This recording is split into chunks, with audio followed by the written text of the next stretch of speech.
Hi guys, ngayon pumunta ko doon sa may Bangkok Box. Bagong bukas po ito.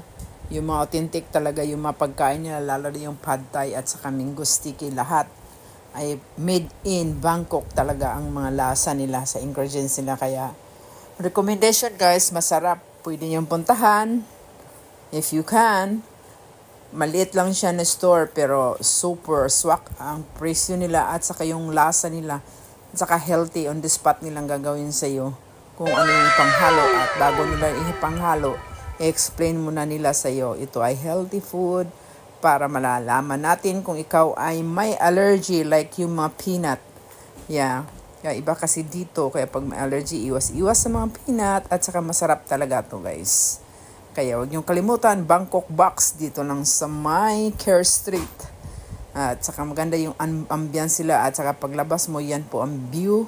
At saka maliit lang po siya na store. Alright, thanks!